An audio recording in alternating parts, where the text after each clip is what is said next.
Kata orang, bahasa Indonesia itu mudah. Kata orang, buat apa sih? Susah-susah, buang-buang waktu, buang-buang uang, buat kuliah jurusan bahasa Indonesia. Kan bahasa sendiri. Benarkah seperti itu? Benarkah bahasa Indonesia semudah itu? Fatima bakal ngasih jawabannya ke kalian di video ini. So, stay tune ya.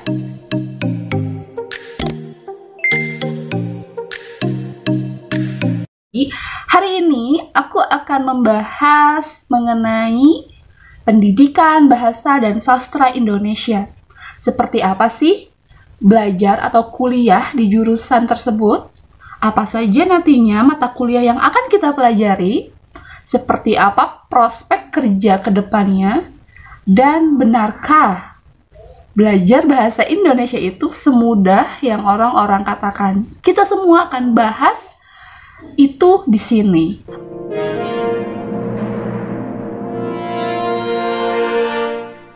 Nah, jadi adik-adik, buat kalian yang mau masuk ke jurusan Pendidikan Bahasa dan Sastra Indonesia, kalian nanti akan mempelajari 3 mata kuliah utama. Yang pertama itu adalah mata kuliah tentang pendidikan, sudah jelas ya, karena jurusan kita adalah pendidikan. Kemudian ada mata kuliah yang berkaitan dengan bahasa, dan yang terakhir itu adalah mata kuliah yang berkaitan dengan sastra. Nah, kita buka atau kita sebutin nih satu-satu apa aja sih mata kuliah yang berhubungan dengan pendidikan dan seperti apa sih materi-materi yang akan diberikan. Nah, jadi untuk mata kuliah yang masuk ke rumpun pendidikan itu nanti kalian akan diajarkan tentang tata cara menjadi guru yang baik dan benar. Seperti apa sih proses menjadi seorang guru?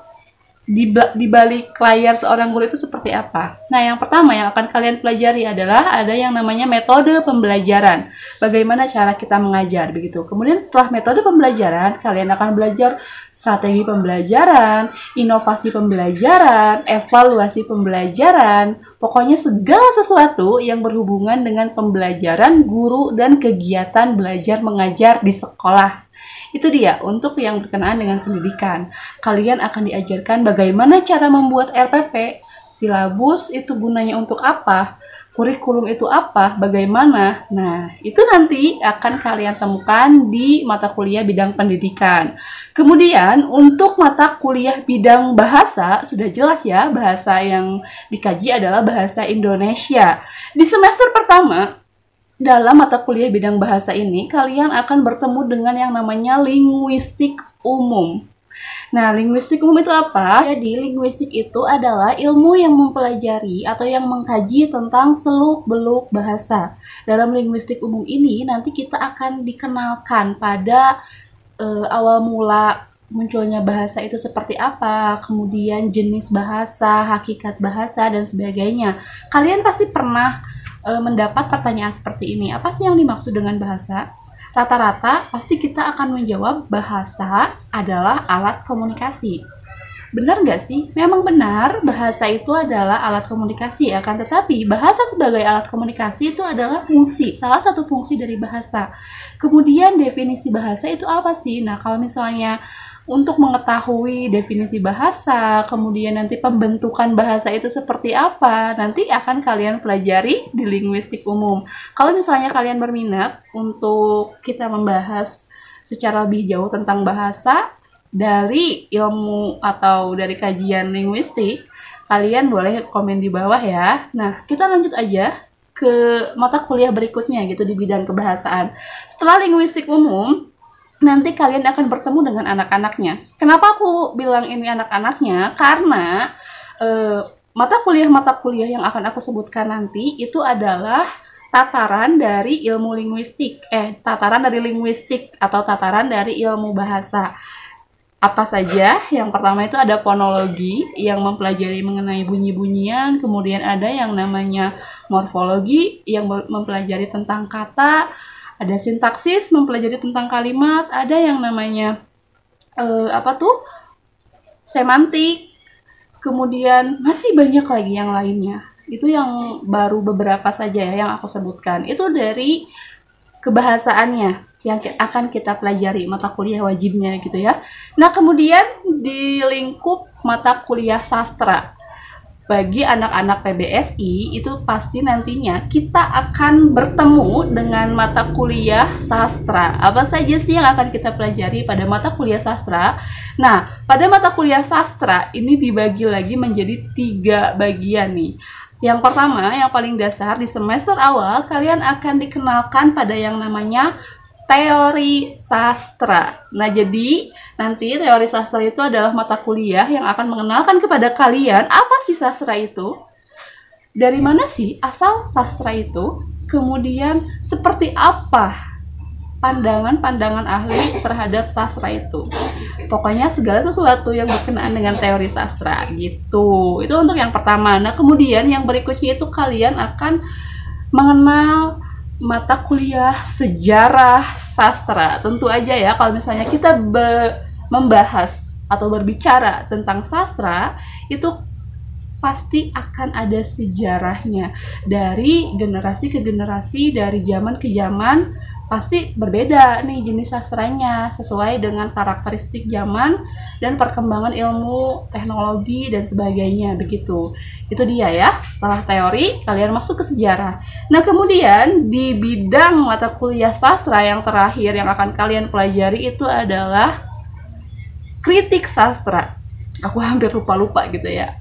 Ya, kritik sastra. Nah, kritik sastra itu adalah mata kuliah yang akan melatih kalian bagaimana kita memberikan sudut pandang kita dengan metode-metode dan aturan-aturan tertentu terhadap suatu karya sastra tentu saja ya, baik yang berupa karya seperti prosa, puisi, dan sebagainya. Nah, itu dia mata kuliah yang akan kalian calon mahasiswa PBSI hadapi nanti gitu ya, ketika kalian masuk ke dunia perkuliahan kemudian memilih jurusan PBSI atau Pendidikan Bahasa dan Sastra Indonesia. Kalian pasti akan bertemu dengan mata kuliah yang tadi aku sebutin. Nah, jadi kalian boleh tuh, buat kalian yang masih SMA maksudnya, cari referensi, kemudian baca-baca. Nah, ternyata serumit itu guys. Kalian jangan anggap mudah, coba saja pelajari linguistik, itu akan lumayan membuat gitu. Nah, jadi kalau misalnya ditanya apakah pandangan aku terhadap pelajaran bahasa Indonesia sebelum aku kuliah dan setelah aku kuliah berbeda atau tidak, tentu saja berbeda. Jika dulu semasa aku SMA atau ya sebelum masuk ke perguruan tinggi lah ya, aku menganggap bahwa bahasa Indonesia itu hanya berputar sekitar teks, berputar sekitar dongeng, puisi, majas, hal-hal semacam itu. Akan tetapi ternyata ketika masuk ke jenjang perkuliahan, banyak hal-hal baru yang menarik, banyak hal-hal yang tidak diketahui banyak orang. Ternyata bahasa Indonesia seperti ini loh, banyak sekali kejutannya. Nah gitu. Jadi buat kalian yang mau masuk ke jurusan ini, jangan ragu-ragu, yuk langsung aja pokoknya, jangan dengerin orang. Apalagi kalau kalian suka ya sama bahasa Indonesia, dijamin seru deh. Contohnya kayak aku cinta banget. Nah, kemudian setelah kita lulus nih sebagai mahasiswa Pendidikan Bahasa dan Sastra Indonesia, lalu gelar apa sih Kak yang akan kita dapatkan? Setelah kalian lulus sebagai mahasiswa Pendidikan Bahasa dan Sastra Indonesia, sudah pasti karena jurusan kita pendidikan, maka gelar yang akan didapatkan adalah SPD, yaitu Sarjana Pendidikan. Kemudian nih, prospek kerjanya bagaimana sih Kak kalau kita memilih jurusan Pendidikan Bahasa dan Sastra Indonesia ini? Sudah jelas sekali kalau misalnya prospek kerja di jurusan kita itu banyak ya adik-adik, teman-teman atau semuanya, banyak sekali. Yang pertama tentu saja yang utama itu kita bisa menjadi seorang guru, pengajar, karena kita sudah tahu, kita sudah mendapatkan ilmunya bagaimana cara menjadi seorang guru gitu. Kemudian selain guru, kalian juga bisa menjadi penulis. Memang benar, penulis itu bisa dilakoni oleh profesi apapun dan oleh siapa saja yang bahkan tidak memiliki latar belakang pendidikan bahasa seperti kita. Akan tetapi, sebagai mahasiswa yang mempelajari mengenai seluk-beluk bahasa dan aturan-aturannya, tentu kita akan sangat Untungkan dengan jurusan yang kita ambil, karena pada pendidikan bahasa dan sastra Indonesia kita juga akan mempelajari yang namanya keterampilan menulis. Nah, tadi lupa disebutkan bahwa dalam PBSI itu ketika kita akan mempelajari bahasa itu kita akan dikenalkan pada 4 keterampilan berbahasa. Di antaranya adalah membaca, menyimak, berbicara, dan juga menulis. Nah, kita akan dituntun tuh untuk menjadi menjadi mahasiswa yang mampu menguasai keempat keterampilan berbahasa tersebut. Kita akan belajar mengenai ejaan, kita akan belajar mengenai cara menulis yang baik dan benar, seperti apa proses dan langkah-langkahnya. Itu ada semua di PBSI.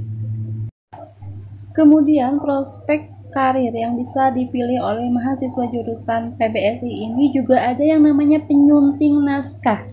Nah, di PBSI nanti kalian juga akan diajarkan mengenai cara menyunting naskah cerita, baik yang fiksi ataupun non-fiksi, itu akan diajarkan begitu ya. Kita dilatih untuk menjadi penyunting yang profesional.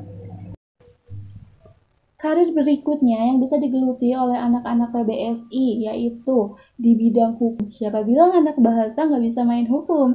Kita juga bisa menjadi ahli forensik linguistik yang menangani kasus-kasus misalnya yang berkaitan dengan kebahasaan atau berbahasa gitu. Contohnya saja nih yang marak terjadi di sosial media. Semakin berkembangnya teknologi, semakin banyaknya sosial media yang kita gunakan, dan semakin seringnya manusia berinteraksi melalui sosial media, maka semakin banyak kejadian-kejadian atau kasus-kasus yang berkenaan dengan masalah bahasa.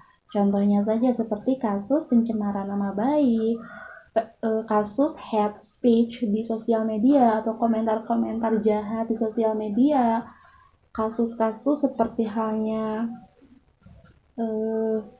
umpatan dan sebagainya. Itu bisa dikaji dengan bidang kajian kita loh, dengan bahasa, jangan salah. Makanya banyak banget nih anak PBSI itu prospek kerjanya juga menjanjikan, gak kalah dari jurusan-jurusan yang lain begitu. Nah, mungkin untuk video kali ini dicukupkan sekian. Mohon maaf dengan adanya ketidaknyamanan karena tadi ada gangguan teknis, makanya aku gak bisa full video. Jadi dengan cara inilah aku menyajikan video kepada kalian. Mohon maaf apabila ada kesalahan baik dari pengucapan kata ataupun penyampaian materi yang aku berikan di video ini.